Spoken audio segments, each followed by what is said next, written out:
안녕하세요. 원샷입니다. 출퇴근 15만원에 끝내는 직장인 주식투자 원샷입니다. 오늘 방송은 주간 증시체크 5월 3주차 방송이고요. 금주의 키워드는 문재인 정부 출범입니다. 즉 죄이노믹스입니다. 지난주에 대통령이 새로 뽑히면서 어떤 경제 정책의 큰 패러다임이 바뀌는 시점입니다, 여러분. 제가 늘 여러분한테 말씀드리지만 트렌드를 따라가는 것이 가장 중요합니다.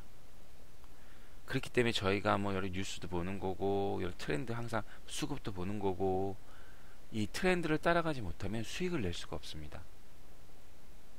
그래서 일단 제이노믹스, 제가 이전에 문재인 정책주도 한번 설명을 드렸었죠. 그래서 제이노믹스를 말씀을 드렸고, 그 다음에 기존 추천주 오늘 점검하는 시간 갖도록 하겠습니다. 이제 출발합니다.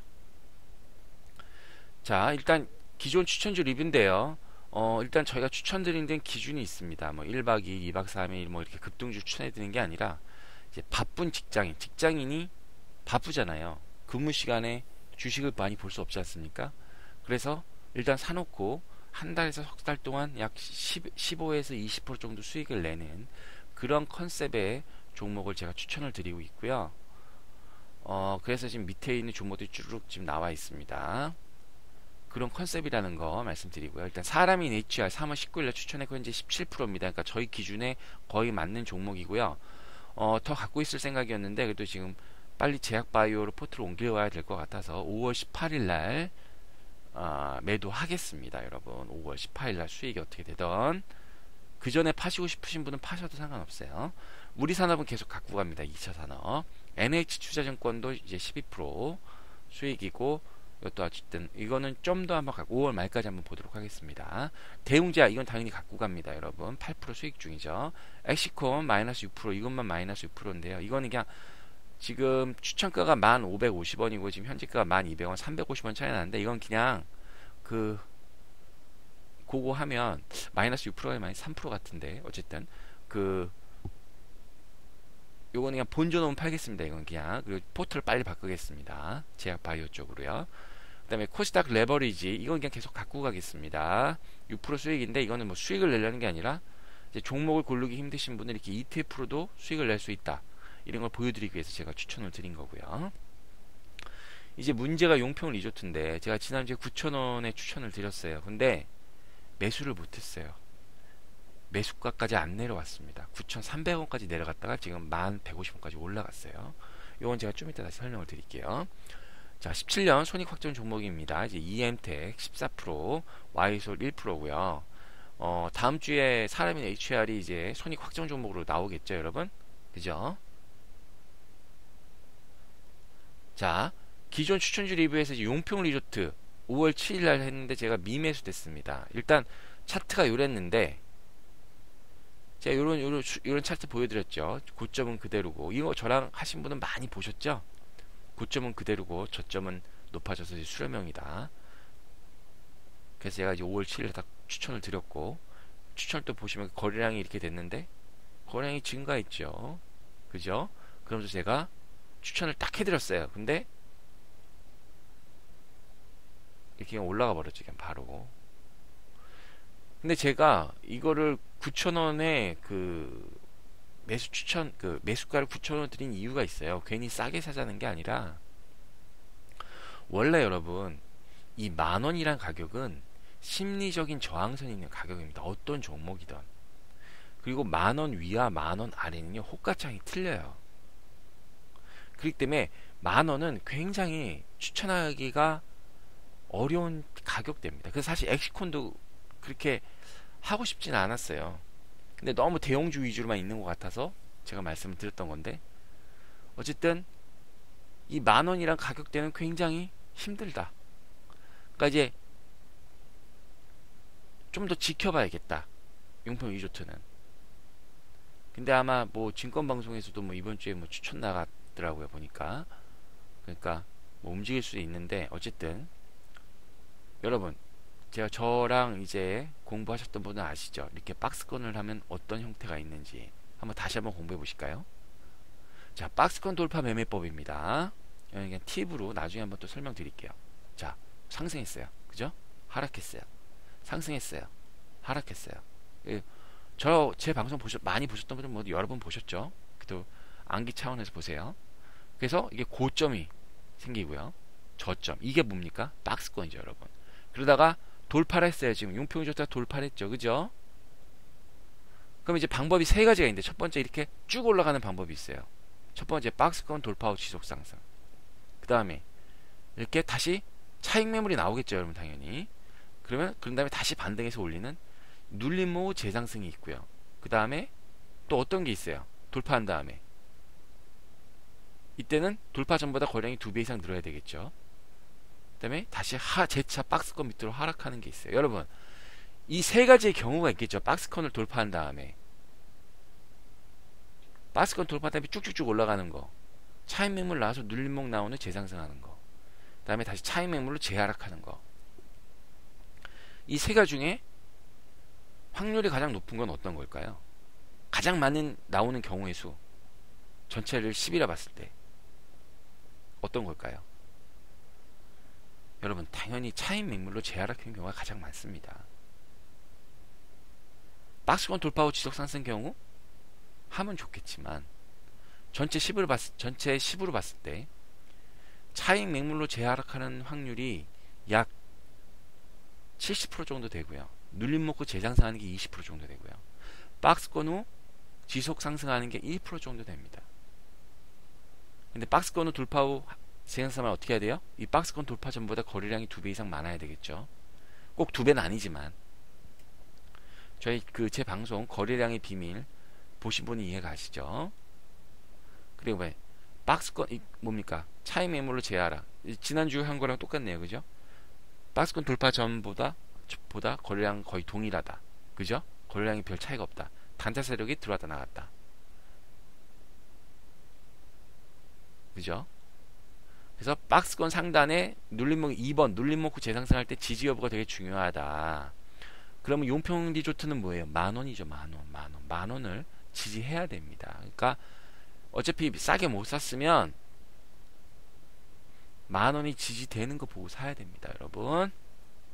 그래도 먹을 게 있습니다. 사실 9,000원인데 9,300원까지 가서 못 산 건 운이 없었던 거죠. 뭐 그렇다고 따라서 막 사면 안 됩니다. 종목은 또 나오고 장은 매일 열립니다. 서두르지 마세요. 그래서 박스권 돌파 기대 수익률이 한 20-30% 정도다라는 얘기입니다. 그 1월 5일 방송 주식 투자 내가 착각 편에 있으니까요. 뭐 지금 제가 위에 카드도 제가 연결해 놓을 테니까 한번 시간 되시면 보세요. 자, 지난주 코스피를 한번 체크해 보도록 하겠습니다. 아우, 차트가 너무 좋네요. 그죠? 자, 5월 2주차. 4월 4주차 나중에 올라왔는데 5월 1주차는 그거죠, 여러분. 뭐 근로자의 날, 부처님 오신 날, 그걸로 해서 이제 이틀뿐이 없죠. 그리고 이제 지난주에 올라간, 여러분 이거 뭡니까? 또 수렴형이 또 보이네. 그죠, 여러분? 근데 아쉽게도 거래량이 밑에 늘어났습니다. 그나마 저점이 낮아지지 않았던 게 다행이고요. 그렇기 때문에 바로 상승하기보다는 매물이 아직 정리 안 됐잖아요, 여러분. 이렇게 수렴형일 때 밑에 거래량이 어떻게 돼요? 다시 또 반대편 삼각형으로, 역삼각형으로 돼야겠죠. 근데 이거는 거래량이 중간에 나와버렸잖아요. 그러니까 주가는 좀 더 조정을 받을 것 같다, 한 말씀 드릴게요. 일단 외국인의 매수세가 지속되는 게 지금의 코스피 장세입니다. 그래서 수급 현황 한번 보시죠. 잘 나갔다가 금요일날 팔았네요. 그죠? 기관이랑 다 팔았죠. 그래서 보면, 근데 이제 중요한 게 외국인이 IT 업종 주도주를 더 이상 매수하지 않아요. 바뀌었구나. 트렌드가 바뀌었다. 여러분, 항상 이런 것 때문에 제가 트렌드를 강조하는 거죠. 수급이. 돈의 흐름이 어디로 가느냐, 머니 무브가 어디로 가느냐, 금융주 내수주로 가고 있다는 거 말씀드릴게요. 어쨌든 지금 시장은 2300선을 놓고 당분간 횡보할 가능성이 좀 높은데 상황은 긍정적이다. 요거에 대해서 시황을 제가 말씀드릴게요, 여러분. 2300 나오니까 뭐라 그럽니까? 2400, 뭐 공매도가 최대갈 것 같다, 뭐 여러 거 있는데, 시장이 뭐 고점이다, 뭐 이런 말이 있는데, 여러분, 저랑 연본 차트 보셨죠 그때? 그게 8년의 횡보 끝에 왔는데 겨우 지수가 100포인트 오르고 그게 다시 주저앉을까요? 경제가 그렇게 좋은데 지금 여러분 저랑 계속 내용 보시죠. 경제 뉴스, 수출입 동향 이런 거 다 보시잖아요. 다 호조잖아요. 올라가는 폭은 있어도 더 갈 수 있다는 말씀 드리고, 그래서 제가 말씀드린 건 2400선까지는 갈 수 있다라는 말씀을 드리고 있습니다. 자, 5월 8일부터 10일까지 외국인 매매 현황 한번 보시죠.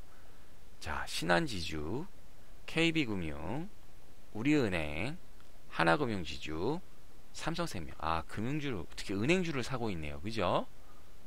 그 사고 있는 이유는 이따 좀 이따 말씀드리고, 네이버, SK텔레콤, BJ 리테일, 편의점이죠. 이거 내수주죠. 그래서 외국인의 매수 패턴이 이제 삼성전자, SK하이닉스 금융주 내수주였는데 이제 IT 안 사고 금융주 내수주를 사고 있다. 그것도 괜찮은 것 같아요. 왜냐하면 또 이제 우리는 IT 종목에서 점점 발을 뺀다라는 말씀을 드립니다. 자, 코스닥. 자, 4월 4주차 횡보, 5월 1주차 횡보죠. 그 다음에 드디어 이제 지난주에 많이 올랐습니다.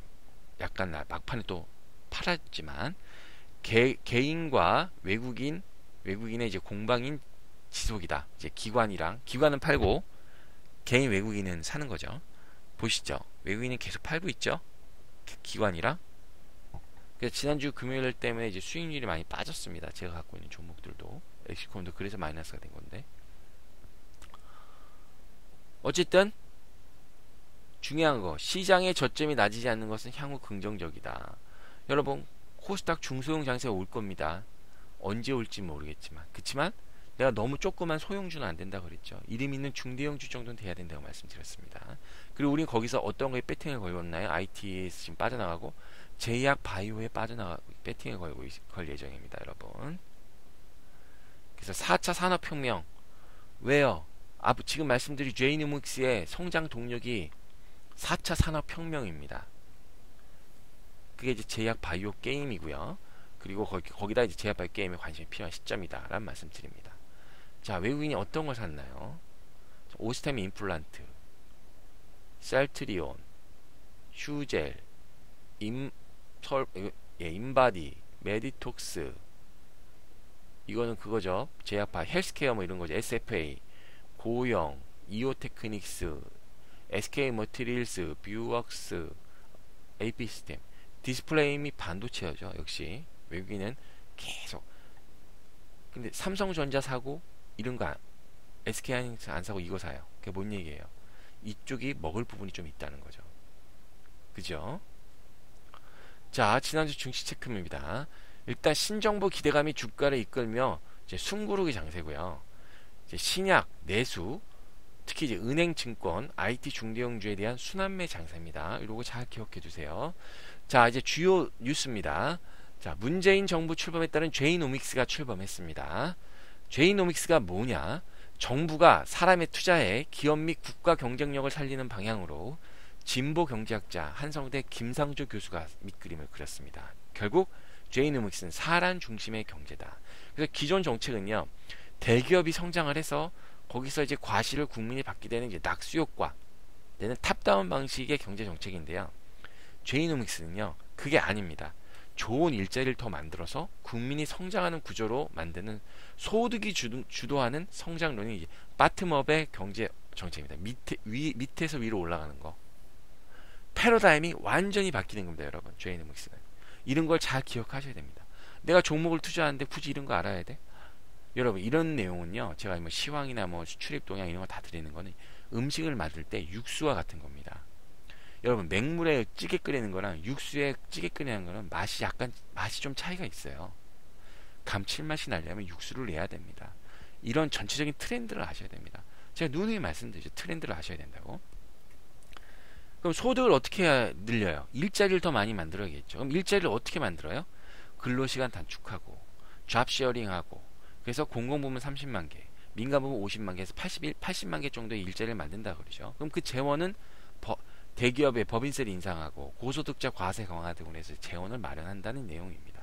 핵심은 일자리, 소득 증가, 사람 중심. 이걸 꼭 기억하셔야 돼요. 자, 그리고 그 문제의 점은 기본적으로 정부의 역할을 하는 큰 정부를 지향합니다. 이게 무슨 얘기냐? 정책 관련주가 영향을 미칠 확률이 높다. 근데 정책 관련주는 어디에 많아요? 코스닥에 많습니다. 그래서 뭐 4차 산업, 미세먼지, 일자리, 남북경협 뭐 여러 가지 이제 증시가 시끌벅적할 거예요. 그리고 제이노믹스가 내세운 신성장 엔진은 4차 산업혁명입니다.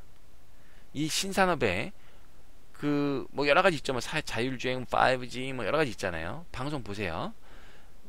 네거티브 규제를 도입해 공공 데이터, 스타트업 등 이제 성장을 촉진하겠다는 얘기고요. 그리고 4차 산업을 하려면 소프트웨어 기술이 강화돼야 됩니다. 그래서 그 부분을 강화할 거고, 이제 세계 최고의 사물 인터넷 환경을 구축한다 그랬죠. 문재인 대통령께서. 5G 기술도 상용할 겁니다. 그래서 이 이상의 내용을 한번 정리해 봤을 때, 대기업에서는 기존과 같은 일감 몰아주기, 법인세 상승, 상속세 증가 등 부정적인 상황입니다. 그리고 일자리의 90%를 창출하는 중소기업에는 유리해서 향후 코스닥 및 중소형주의 우호적인 장세가 예상이 됩니다. 그 중에 저희는 제약 바이오를 특히 이제 규제 개혁 같은 거 있죠. 그리고 소득 주도를 성장론에 하니까 이제 소득이 낮을수록 여러분 소비의 비율이 높습니다. 아주 당연한 얘기죠. 100만원 버는 사람이 저축할 수 있습니까? 1000만원 버는 사람이 저축할 수 있습니까? 똑같은 물가는 똑같은데. 그렇기 때문에 소비, 유통 그런 관련주에 관심이 필요한 시점입니다. 종목 얘기 말씀드릴게요. 증시 부동자금이 110조 원으로 한 달 새 2조 4천억이 늘어났습니다. 이제 뭐 증시가 가나 하면서 이제 펀드 환매했던 돈들이 다 돌아오고 있는 거죠. 근데 이제 이런 거는 대기하고 있다가 꼭 뭐 신고가 경신하고 경기가 과열할 때 꼭 잡아요. 급격히 유입이 들어와서 마지막 슈팅이 가는 구간에 이런 돈이 막 와서 슈팅을 일으켜 줍니다, 여러분. 그럴 때는 저희는 빠져나와야 됩니다, 여러분.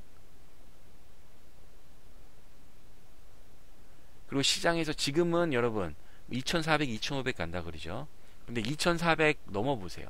그러면 2700, 3000막 그런 얘기 나올 거예요. 뭐 3000 간다는 얘기가 막 해서 막 흔히 이제 속담에 누군나 다 3000 간다 그럴 때 우리는 어떻게 됩니까? 빠져나와야 됩니다. 증시에 뭐라 그랬습니까? 비관론자가 사라질 때 증시는 고점이다란 말이 있죠, 여러분. 그런 격언은 그럴 때 쓰는 겁니다, 여러분. 아직은 그런 얘기가 안 나오고 있죠. 자, 연금이 5일째 팔자로 차익 실현 중입니다.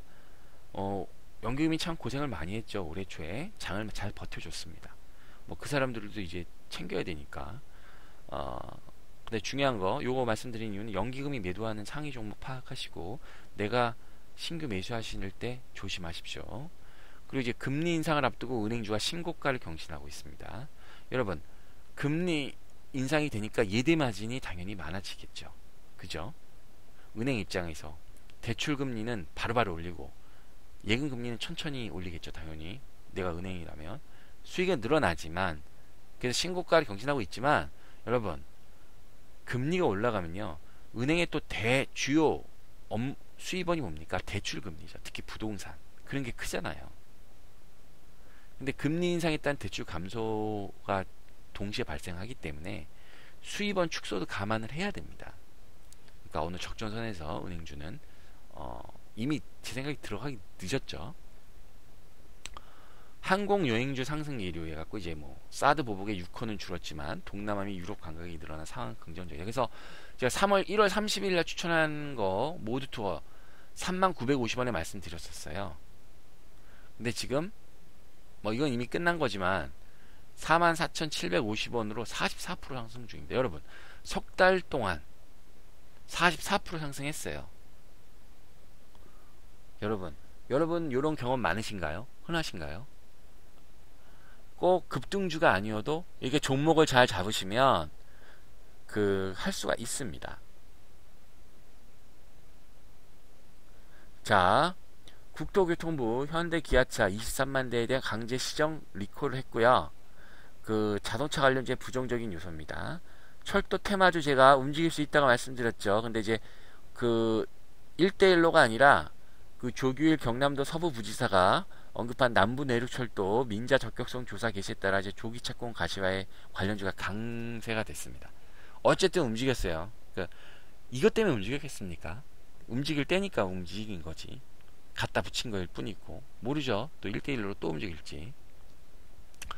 삼성 OLED 투자에 대한 디스플레이 장비주가 급등했습니다. 뭐 이건 뭐 테라셈이고 AP스템 뭐 이런 게 있고요. 자, 이번 주 증시 전망입니다. 자, 제가 지난주에 정확히 말씀드렸죠. LG전자 신고가 같죠. 제가 IT 업종은 2등주, 3등주가 갈 수 있다고 말씀드렸죠. 증권, 금융주, 은행주 갔었고요. 그 다음에 코스닥 정책주는 이제 신정부가 출범해야 된다고 말씀드렸으니까 이제 이번 주 움직일 거고, 그 향후 전망. 자, 코스피 주대 대형주 장세긴 하나, 그 코스닥도 IT 업종별 중대형주가 필요하고요.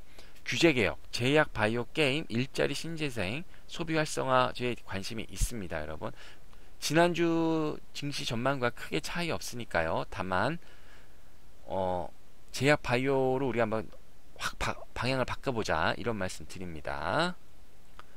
자, 5월 18일 방송 안내입니다. 거래량의 비밀 드디어 5편이고요. 총 6편까지 할 거고 그 중에 5편이고 고점 및 하락 패턴입니다.